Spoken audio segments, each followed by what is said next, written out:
മലപ്പുറത്താണ് എടപ്പാളിൽ നിന്ന് പ്രായപൂർത്തിയാവാത്ത പെൺകുട്ടിയെ തട്ടിക്കൊണ്ടുപോയ 2 പേർ പിടിയിലായത്. അസം ഉറിയംഘട്ട് സ്വദേശി ഉദയ് ഗോഖോയ്, ചങ്ങരംകുളം സ്വദേശി മുഹമ്മദ് ഷഹീർ എന്നിവരാണ് പിടിയിലായത്. സൗഹൃദം നടിച്ചാണ് ഇരുവരും പെൺകുട്ടിയെ തട്ടിക്കൊണ്ടുപോയത്. സോണൽ കൃഷ്ണ വിവരങ്ങൾ നൽകാൻ ചേരുകയാണ്. സോണൽ, അപ്പോൾ പ്രണയം നടിച്ചുകൊണ്ട് തട്ടിക്കൊണ്ടുപോവുകയായിരുന്നു. നിഷ്കളങ്കയായി പെൺകുട്ടി കൂടെ പോകാനും തയ്യാറായി. പിന്നീടൊരു ഒരുമിച്ച് ജീവിക്കാം, വിവാഹം കഴിക്കാം എന്നൊക്കെയായിരുന്നു വാഗ്ദാനം. പക്ഷേ ഈ അസം സ്വദേശിയുടെയും കൂടെ ഉണ്ടായിരുന്ന 30-കാരൻ്റെയും ഉദ്ദേശം മറ്റു പലതുമായിരുന്നു. എത്രയും വേഗം തന്നെ ആ പെൺകുട്ടിയെ രക്ഷിക്കാൻ പോലീസിന് സാധിച്ചു. അതോടൊപ്പം തന്നെ ഇവരെ പിടികൂടാനും കഴിഞ്ഞു. അത് വലിയ നേട്ടമാണ്. പ്രായപൂർത്തിയാകാത്ത പെൺകുട്ടിയെ പ്രണയം നടിച്ച് ഇതര സംസ്ഥാനക്കാരനായിട്ടുള്ള വ്യക്തി തട്ടിക്കൊണ്ടുപോയ സംഭവത്തിലാണ് ഇപ്പോൾ പ്രതികൾ അറസ്റ്റിലായിട്ടുള്ളത് എന്നുള്ളതാണ് ഏറ്റവും പ്രധാനമായി നമുക്ക് പറഞ്ഞു വെക്കേണ്ടത്. എടപ്പാൾ സ്വദേശിനിയായിട്ടുള്ള പ്രായപൂർത്തിയാകാത്ത എടപ്പാളിലെ ഒരു സ്വകാര്യ സ്ഥാപനത്തിൽ പഠിച്ചുകൊണ്ടിരിക്കുന്ന കുട്ടി കഴിഞ്ഞ ദിവസമാണ് കാണാതാകുന്നത്. അങ്ങനെ ആ കുട്ടിയുടെ രക്ഷിതാക്കൾ ഉൾപ്പെടെ ചങ്ങരകുളം പോലീസിൽ പരാതിപ്പെടുന്നു.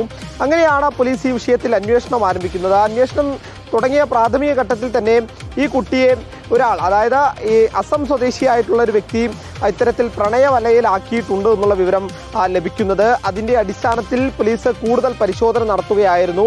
അങ്ങനെയാണ് ഒടുവിൽ ഈ പെൺകുട്ടി നാഗാലാൻഡിലേക്കുള്ള ട്രെയിനിൽ യാത്ര ചെയ്യുന്നതായിട്ട് പോലീസിന് വിവരം ലഭിക്കുന്നത്. അങ്ങനെ ആ പോലീസ് RPFുമായി ബന്ധപ്പെട്ട് കൃത്യമായ പരിശോധന വിവേക് എക്സ്പ്രസിൽ നടത്തുകയും അങ്ങനെ ഈ പെൺകുട്ടിയെ പിന്നീട് കണ്ടെത്തി നാഗാലാൻഡിൽ എത്തിക്കുകയുമായിരുന്നു ചെയ്തത്. അങ്ങനെ ചങ്ങരകുളം പോലീസിൽ നിന്നുള്ള സംഘം അവിടെ എത്തിയാണ് കുട്ടിയെ നാട്ടിലേക്ക് തിരിച്ചു കൊണ്ടുവരുന്നത്. കുട്ടിയെ വിശദമായി ചോദ്യം ചെയ്തപ്പോഴാണ്, വിവരങ്ങൾ ചോദിച്ചറിഞ്ഞപ്പോഴാണ് 2 പേർ ചേർന്ന്, ചങ്ങരകുളം സ്വദേശിയും അസം സ്വദേശിയും ചേർന്ന് കുട്ടിയെ ഭീഷണിപ്പെടുത്തിയാണ് അങ്ങോട്ടേക്ക് കൊണ്ടുപോയിട്ടുള്ളത് എന്ന കാര്യം മനസ്സിലാക്കുന്നത്.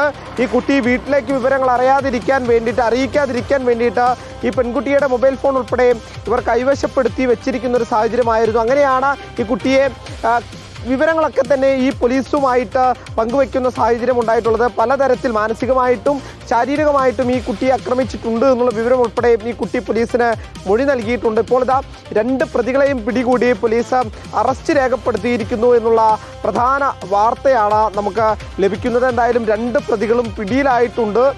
മറ്റേതെങ്കിലും പെൺകുട്ടികളെ ഈ സംഘം ഇത്തരത്തിൽ കീഴ്പ്പെടുത്തിയിട്ടുണ്ടോ, ആക്രമിച്ചിട്ടുണ്ടോ, ഇവരുടെ വലയിലാക്കിയിട്ടുണ്ടോ എന്നുള്ള കാര്യം കൂടി പോലീസ് പരിശോധിക്കുന്നുണ്ട്. അങ്ങനെയെങ്കിൽ അവരെ കൂടി കണ്ടെത്താനുള്ള ശ്രമത്തിലാണ് ആ പോലീസിന്റെ നീക്കം.